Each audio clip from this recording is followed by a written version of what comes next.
मैं ML sir biology online class में आपका स्वागत करता हूँ। आज हम पढ़ने जा रहे हैं क्लास 12 लेसन नंबर 1 आवर्त बीजियों में जनन रिप्रोडक्शन ऑफ एंजियोस्पर्म प्लांट्स। देखिए सबसे पहली बात हमने लिखा आवर्त बीजी या एंजियो स्पर्म, इसका अर्थ क्या होता है? आवर्त बीजी या एंजियोस्पर्म, इसका अर्थ है बीज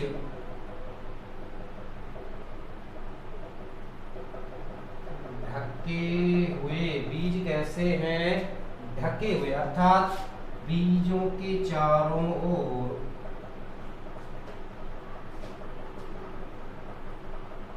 बीजों के चारों ओर आवरण पाया जाता है। मेन जो लक्षण है। इसके अलावा संवहन उत्तक, जाइलम में वाहिकाएं वाहिनिकाएं दोनों पाई जाएंगी। जाइलम उत्तक में क्या? वाहिकाएं और वाहिनिकाएं। जननांग स्पष्ट होते हैं और जनन हेतु विशिष्ट संरचनाएं पुष्प धारण करते हैं। क्या करते हैं?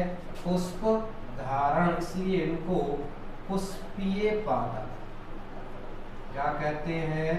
पुष्पीय पादप भी कहा जाता है। आज हम इस यानी पादपों की जो सबसे विकसित जो संघ है, यानी प्लांट्स का जो सबसे विकसित संघ है कौन सा?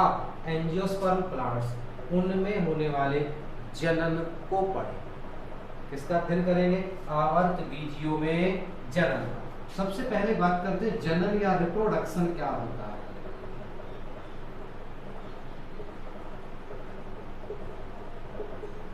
जनन या रिप्रोडक्शन क्या है?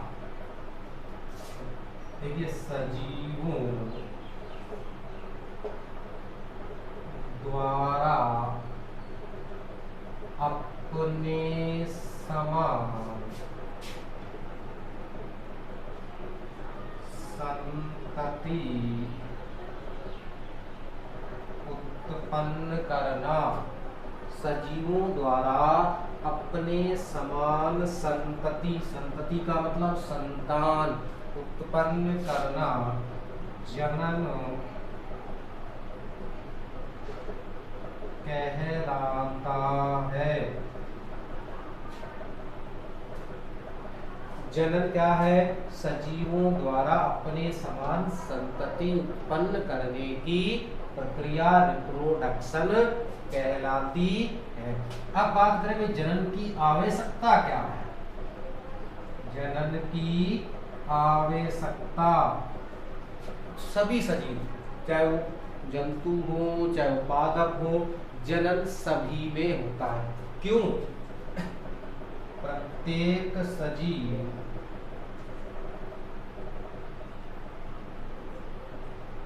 जनन द्वारा अपनी प्रजाति, जनन द्वारा अपनी प्रजाति की उत्तर जीविता बनाए रखता है।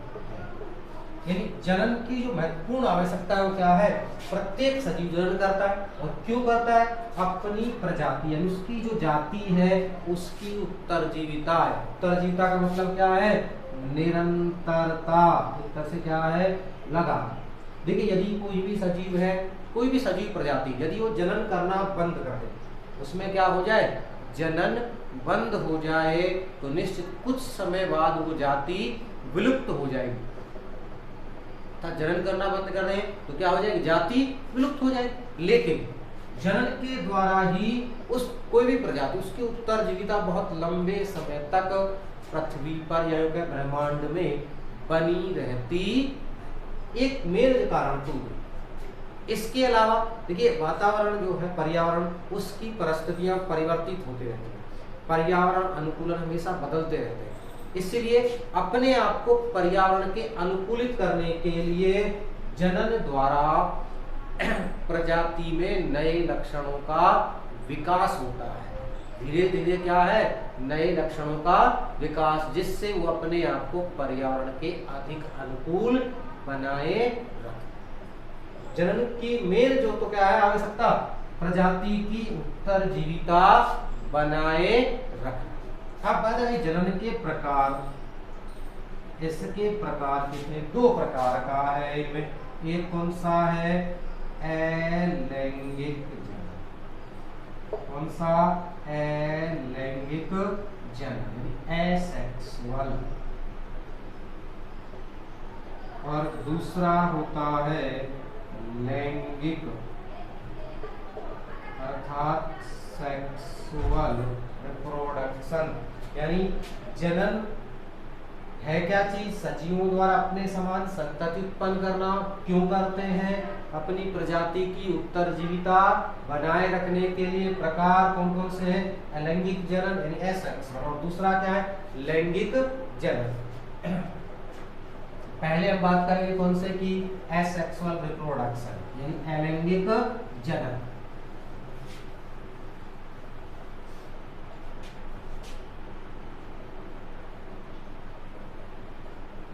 अलैंगिक यानी एसेक्सुअल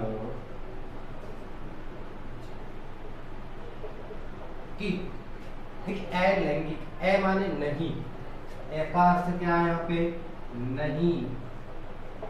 लैंगिक का अर्थ क्या है, ठीक है। लैंगिक जो जनन है इसमें दो नर व मादा युग्मक, नर व मादा युग्मकों का संलयन होता।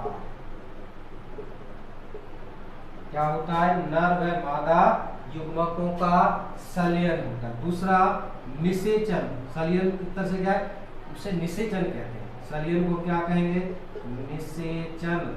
और साथ में युग्मक जन निर्माण यानी युग्मक बनते हैं, इनके बनने के लिए कौन सा, अर्धसूत्रण विभाजन होता है। कौन सा होता है, अर्धसूत्रण। अर्थात अलैंगिक जनन में नंबर 1 क्या है, अर्धसूत्रण, ये नहीं होता। दूसरा युग्मकों का संलयन, ये भी नहीं होता है। यानी बिना अर्धसूत्रण और बिना युग्मक संलयन के एक ही जनक से, इससे एक ही जनक से संतति उत्पन्न होने की प्रक्रिया क्या कहलाएगी, अलैंगिक जनन।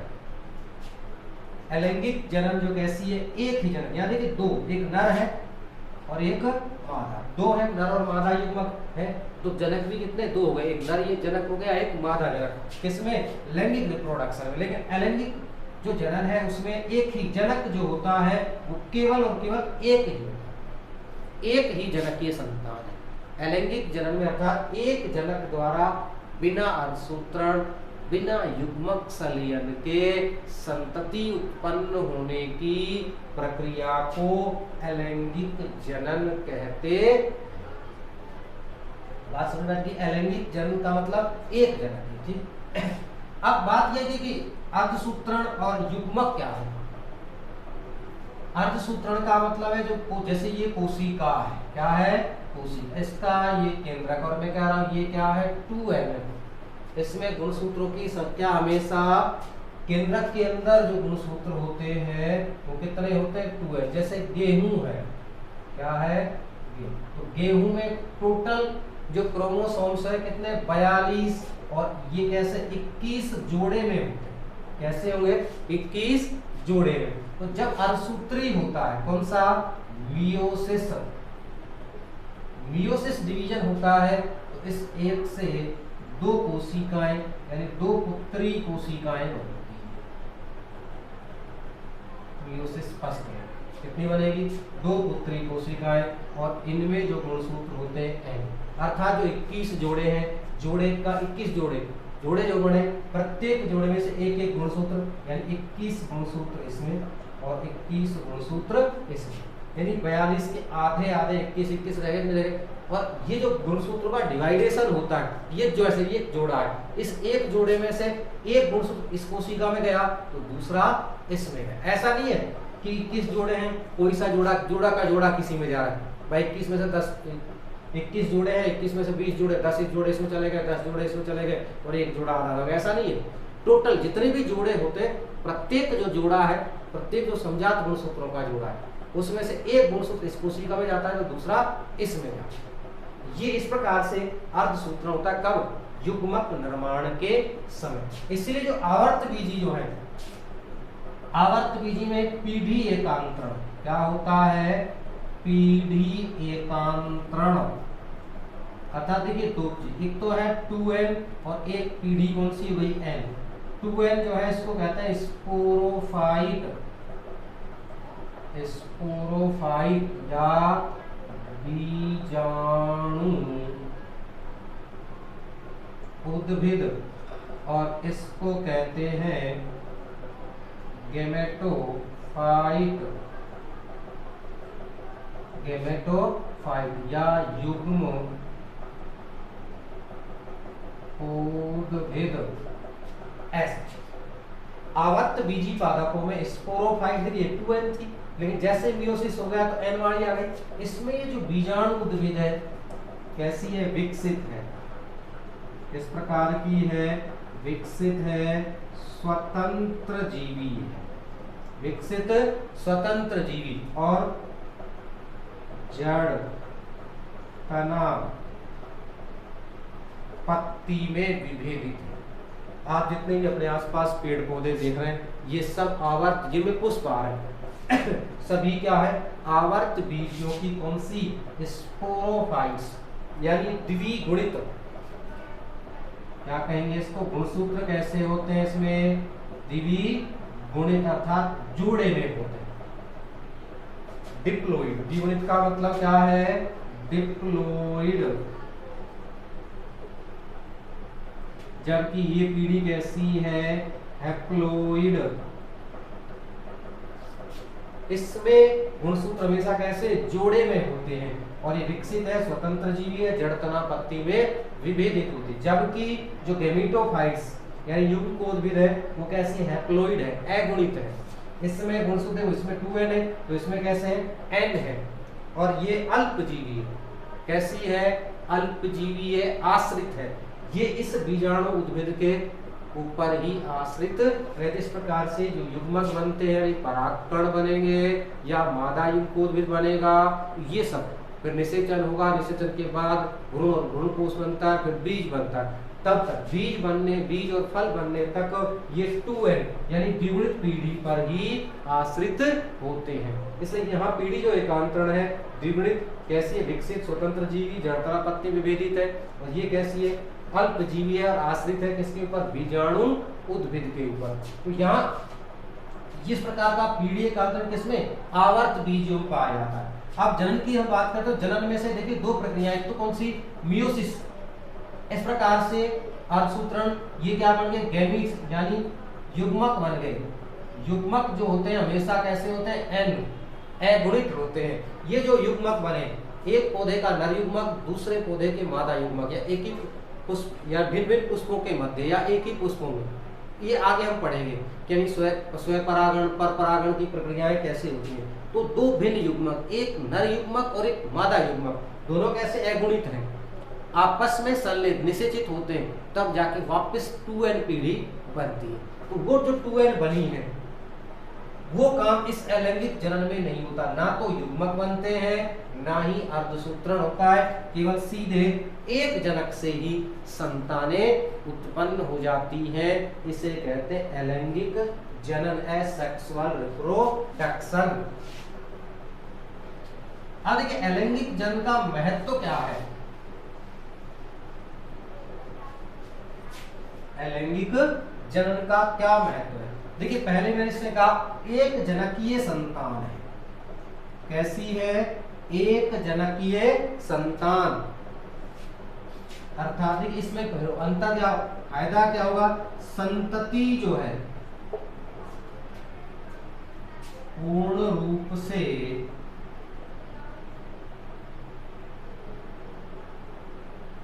जनक के समान होती है। यानी जो संतति उत्पन्न हो रही है वो एक जनक की, कहीं भी युग्मक संलयन नहीं हुआ, कहीं भी मियोसिस नहीं हुआ, इसलिए आनुवंशिक कैरेक्टर्स में कोई परिवर्तन नहीं आता है। पूरी तरह से एक जनक, जो जो गुण जनक के हैं वही संतति के होंगे। यही कारण है जनक के जो विशिष्ट लक्षण है, जनक के विशिष्ट लक्षण बने रहते हैं। अर्थात जनक को पादप के अंदर कोई बहुत अच्छे गुण हैं, वो लगातार बने रहते हैं, जबकि लैंगिक चरण में हो सकता है वो परिवर्तित हो जाए, अलैंगिक चरण में ऐसा नहीं होता। दूसरी जो बात है, कम समय में अधिक संतति उत्पन्न की जा सकती है। कम समय में बहुत अधिक संततियां उत्पन्न की जा सकती हैं। तीसरा, बीज रहित पादपों में, बीज रहित पादप जैसे गन्ना, केला, आलू, इनमें बीज सामान्यता नहीं बनते हैं, पुष्प आते हैं लेकिन जनन अक्षम होते हैं, इसलिए उनमें बीज नहीं बनते। तो ऐसे पादप यानी बीज रहित पादपों में जनन या कह सकते हैं फसल उत्पादन किसके द्वारा, अलैंगिक जनन से ही लिया जा सकता। ये कुछ ऐसे महत्व हुए अलैंगिक जनन के। सबसे पहला महत्व यानी संतति के अंदर जनक के विशिष्ट लक्षण पीढ़ी दर पीढ़ी बने रहते हैं, कम समय में अधिक संततियां उत्पन्न की जा सकती हैं, तथा ऐसे पादप जिनमें बीज नहीं बनते हैं तो उनको बड़े पैमाने पर फसल उत्पादन हेतु इस विधि को अपनाया जाता है। अब बात रही भाई अलैंगिक जनन के प्रकार, अलैंगिक जनन के प्रकार, इसके दो भाग। नंबर 1 है अनिषेक बीजता यानी एगेमोस्पर्मी,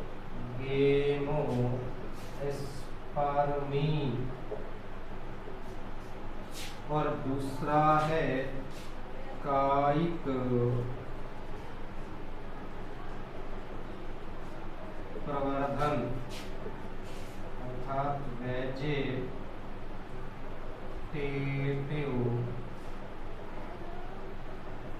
प्रोपेगेशन। ये दो प्रकार, अनिषेक बीजता, एगेमोस्पर्मी, या इसे दूसरा इसका नाम है असंगजनन या एपोमिक्सिस।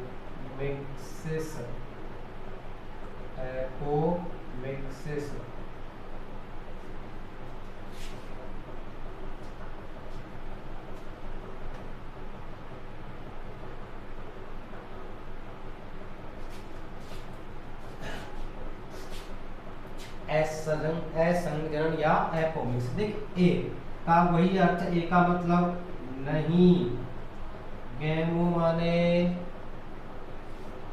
युग्मक संलयन,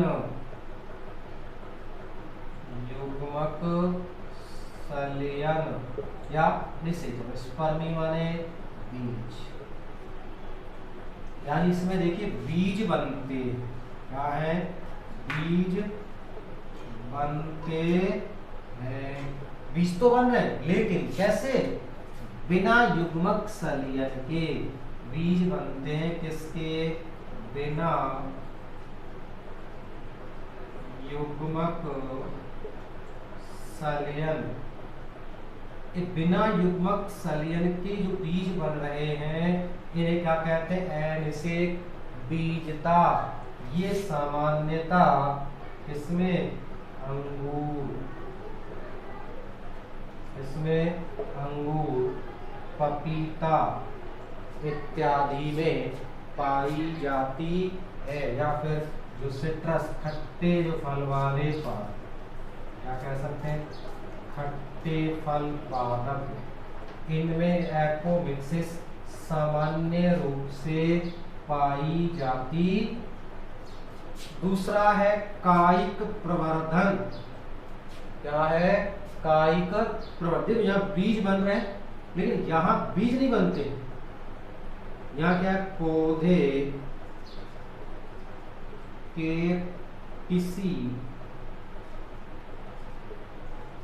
कायिक भाग से, पौधे के किसी कायिक भाग, कायिक भाग कायिक भाग का अर्थ क्या है? जननांगों के अतिरिक्त। कायिक भाग किसे कहेंगे? जननांगों के अतिरिक्त, अर्थात पुष्प के अंदर जो अंडक होते हैं और जो परागकोश होते हैं उनको छोड़कर अन्य किसी भाग से नए पौधे, कायिक भाग से किसका विकास हो? संतति पादप का विकास यदि हो रहा है तो इसे क्या कहेंगे? वेजिटेटिव प्रोपेगेशन कहते हैं। पौधे के किससे? कायिक भाग, यानी जड़ से, तने से, पत्ती से, इन किसी ऐसे किसी भाग से नए पौधे का, नई संतति का विकास हो रहा है तो उसे कायिक प्रवर्धन कहते, वेजिटेटिव प्रोपेगेशन कहेंगे। किसे?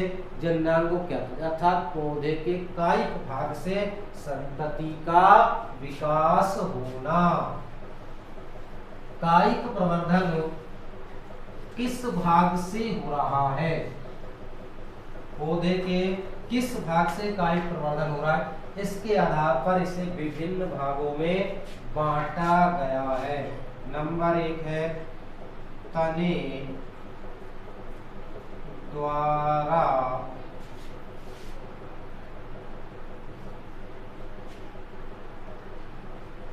कायिक प्रवर्धन। किसके द्वारा? तने के द्वारा। देखिए गुलाब,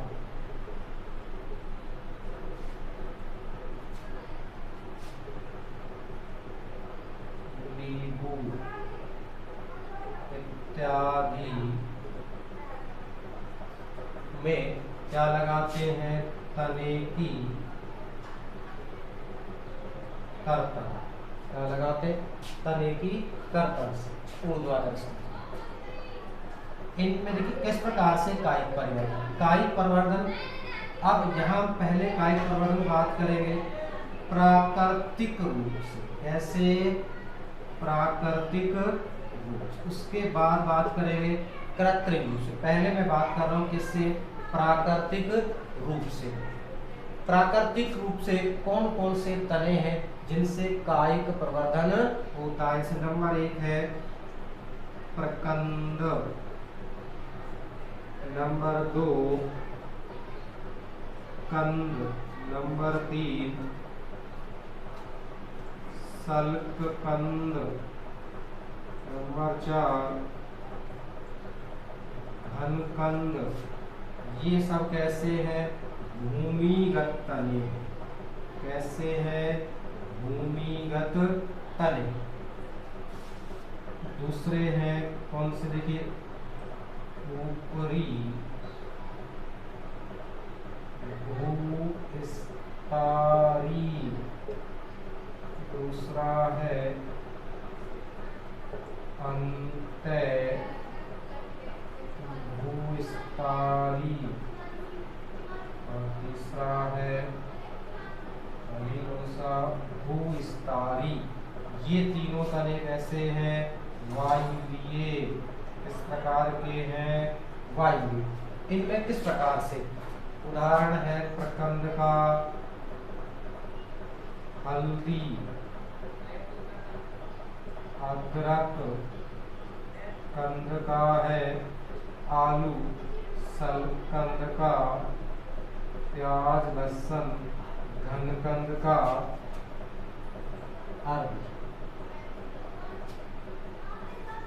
अब पहले हम बात करेंगे इनकी कौन से, भूमिगत तनों, उसके बाद उसकी बात करेंगे वायवीय तनों की बात करें।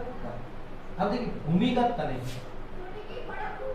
भूमिगत तने किन्हें कहते हैं, भूमिगत अर्थात जमीन के अंदर। देखिए कई भ्रम हो जाता है कि जैसे आलू जिसे हम सब्जी के रूप में काम में लेते हैं वो जमीन के अंदर से निकलता है, कुछ उसे जड़ समझते हैं, वो जड़ नहीं है, क्या है, तने का फूला हुआ भाग।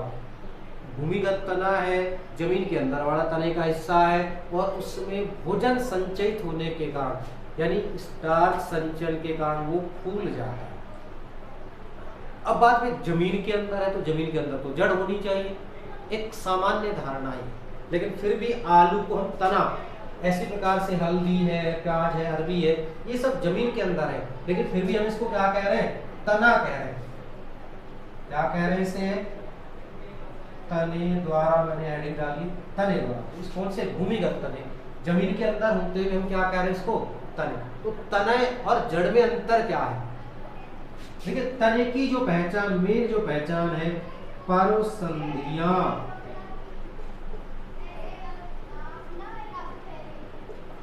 परसंधियां पाई जाती है। क्या पाई जाएंगी, परसंधियां। यदि तने में परसंधियां पाई जा रही है तो उसे क्या कहेंगे, तना कहते हैं। अब देखिए परसंधियां क्या है, परसंधियां क्या है, देखिए आपने कोई भी वायवीय तना, पहले हम समझ शुरुआत करते हैं वायवीय तने से। आपने इस प्रकार से गन्ना देखा हुआ समझ, और गन्ने में जगह इस प्रकार से ऐसी गांठें पाई जाती हैं और गांठ के पास इस प्रकार से कलिका पाई जाएगी। क्या पाई जाएगी, कलिका।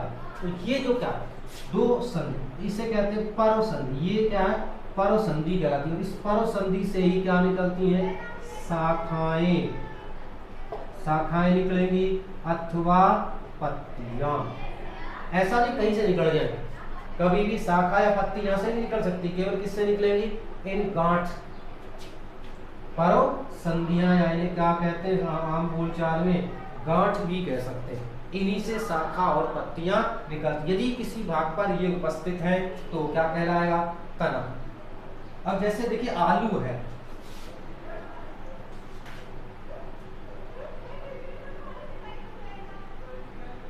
आलू, ये क्या है, इस आलू पर आपने कहा इस प्रकार की ऐसी जगह जगह आंख जैसी संरचनाएं, क्या होती है, आंख जैसी संरचना। इन आंख जैसी संरचनाओं पे गौर करना, क्या पाई जाती है, कक्षस्थ कलिका। क्या पाई जाएगी, कक्षस्थ कलिकाएं पाई जाती। जैसे इस आलू को नमी मिलती है तो यहीं पर से इस प्रकार से कलिका प्रवर्धन होता है और इन कलिका प्रवर्धन से ही नए पौधे का विकास हो जाता है। इसी प्रकार अदरक जो है,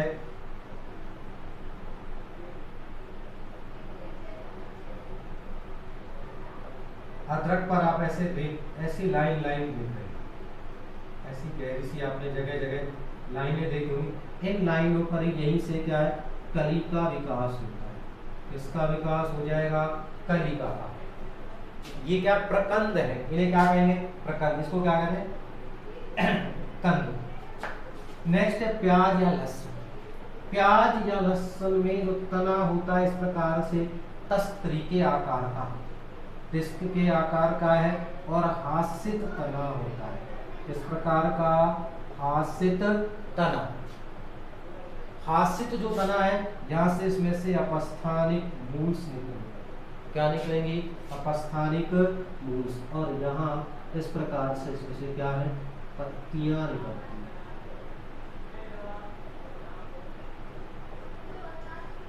प्रकार क्या निकलेगी, पत्तियां। तो यहाँ इसके बीच में इस प्रकार से बल्ब होता है, एक कलिका, बल्ब या कलिका, जिससे नए पादप, यानी यहाँ से आप देखेंगे प्याज को आप खोलेंगे तो बीच में इस प्रकार की एक कलिका निकलती है। इसमें से, इस कलिका से यहाँ से मूल का विकास हो जाएगा, ये तना है और ये नए पादप का विकास कर लेते। इसी प्रकार लहसुन देखें आप तो उसमें ऐसी कलिकाएं बहुत सारी होती है और प्रत्येक कलिका से नए पादप का विकास हो जाता है।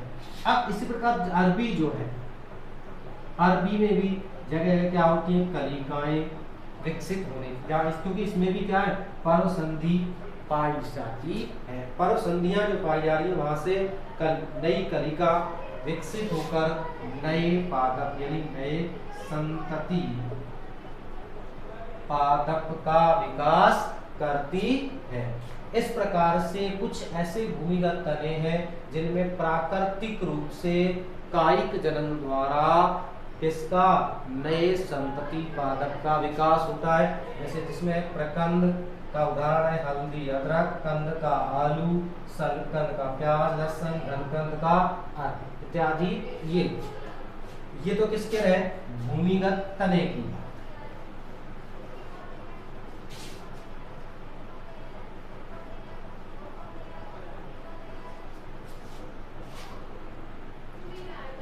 तीसरे है, नेक्स्ट है इसी में कौन सा, नंबर 2 वायवीय तने।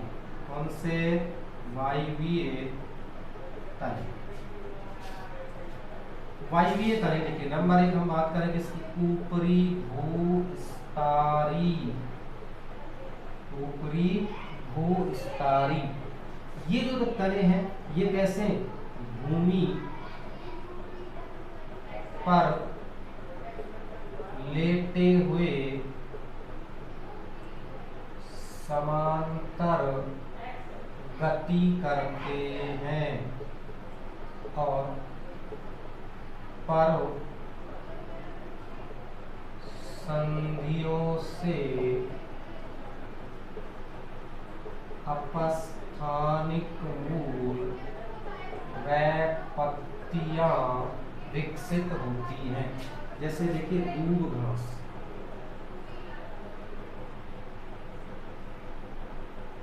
इस प्रकार से दूब घास का तना होता है। यहाँ जितनी भी इसमें क्या है, ऐसे ये पर्वसंधियां होती, यहीं से ऐसे अपस्थानिक मूलों का विकास होता है और यहीं से अन्य शाखाएं या पत्तियां।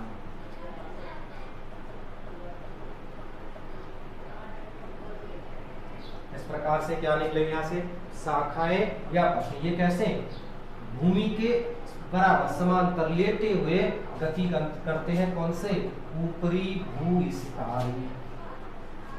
दूसरे होते अंतः भूस्तरी। अंतः भूस्तरी, इसका उदाहरण क्या है, दूब घास। अंतः भूस्तरी, इसमें क्या है, तना।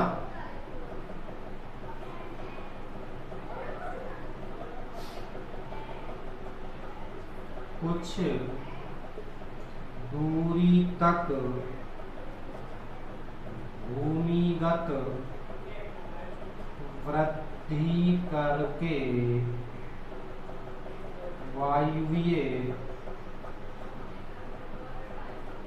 शाखाएं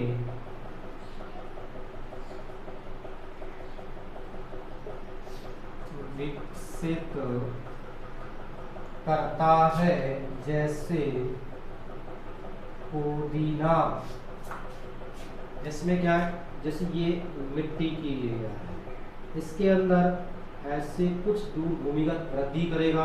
यहाँ इसकी जैसे ये पर्वसंधि आई, इस पर्वसंधि से यहाँ जड़ें निकलेंगी और यहाँ ऐसे वायवीय तने का विकास हो जाता। इस प्रकार से यानी जो तना है कुछ दूरी तक भूमिगत वृद्धि करेगा और फिर पर्वसंधि से क्या है, वायवीय शाखा का विकास करता है। किसमें,